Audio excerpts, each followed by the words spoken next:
Kaya unang punto, huwag matakot, kasama natin ang Diyos. Sabi to, fear thou not, for I am with thee. Huwag kang matakot, dahil kasama natin ang Diyos. Amen ba? Sapagkat ako'y kasama mo. Ang ibig sabihin, ang takot ay nagpapahina sa ating pananampalataya.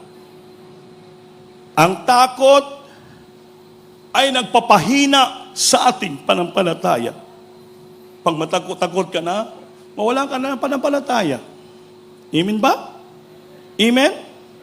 Ngunit ang presensya ng Diyos ang pinakamalaking katiyakan para sa atin. Nanghina ka dahil sa takot, ngunit pag dito ka, madama mong presensya.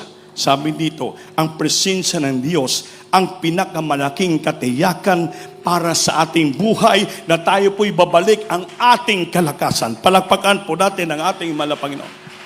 Everybody say, praise the Lord.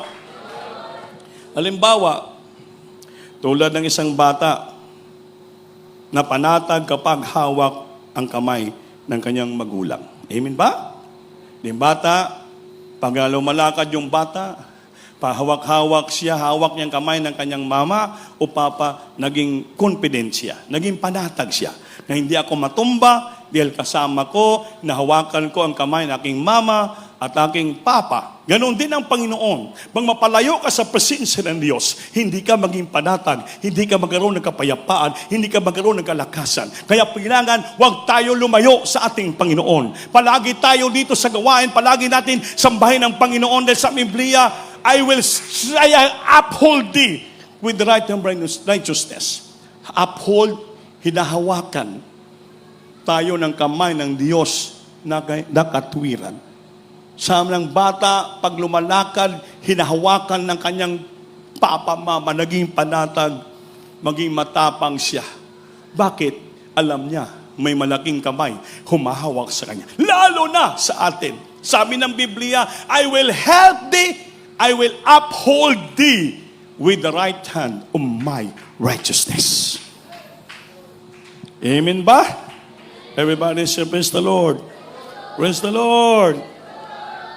Pangalawang punto, may bagong lakas na mula sa Kanya. May bagong lakas daw. May bagong lakas. New strength na nagmumula sa ating pinakamamahal na Panginoon. Ano yun? Pakibasa Isaiah chapter 40 verse 29. Siya ay nagbibigay ng lakas sa mahina at sa walang kapangyarihan ay nagdaragdag siya ng lakas. Pakibasa. Sa aklat ng Isaias, Kabanata 40, ang talata ay 29. Praise the Lord. Siya ay nagbibigay ng lakas sa mahina at ang walang kapangyarihan ay pinanagana niya sa kalakasan. Palakpakan po natin ang Diyos. May extra power ang Diyos na ibigay sa atin. Maliban may pangako siya, I will strengthen thee, mayroon pa siyang extra power na ibigay sa atin. Siya ay nagbibigay ng lakas sa mahina. Kung nanghihina ka, palakasin ka ng ating Panginoon. Amen. Nanghina ka na, di ka na ganaan sumamba, ka na ganaan magpuri. Marami kang problema, wala ka ng pera, marami ka iniisip. Sabi ng Diyos, mayroong extra power ang Panginoon. At siya ay nagbibigay ng lakas sa mga mahina. At ang walang kapangyarihan ay pinanagagana niya sa kalakasan. Wala kang power. Ang Panginoon ay bibigyan ka. Pinagaganahan niya ng kapangyarihan. Bibigyan tayo ng kapangyarihan ng Diyos. Bibigyan tayo ng anointing, bibigyan tayo ng power to heal the sick, to cast out demons, to date their problems, to fight against temptation and problems po. Kaya hindi totoo yung sinasabi ng tao, natukso ako. Huwag mo sabihin na tukso ka. Kaya kailanman ang Diyos hindi nanunukso. Palakpakan natin ang Diyos. James chapter 1 verse 14 up to 15, kaya hindi pakibasa.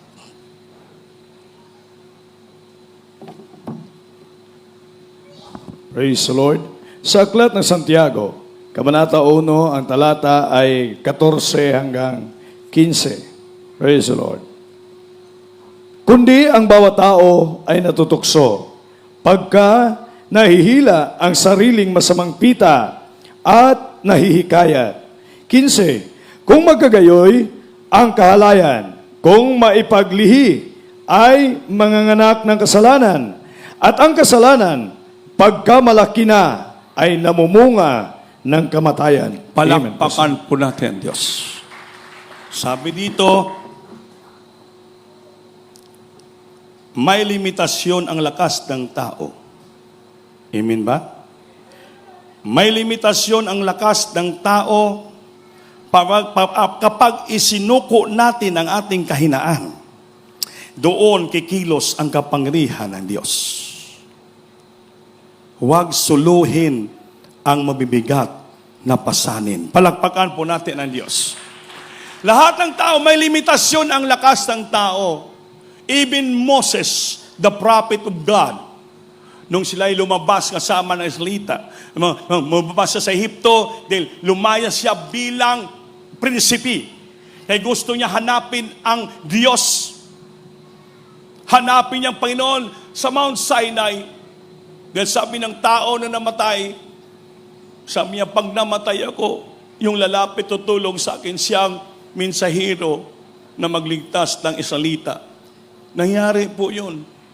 Kaya si Moses bilang prinsipi ng Ehipto, binayaan niya, tinalikuran niya. By faith, he reject Moses to being a prince in Egypt.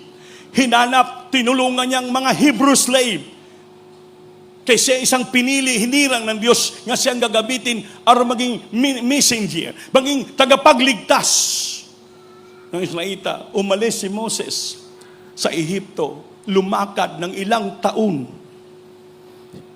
Ilang buwan hinanap niya ang Panginoon sa Mount Sinai. While on his way in the desert, nakaramdam si Moses ng pagod, panghihina, dahil init.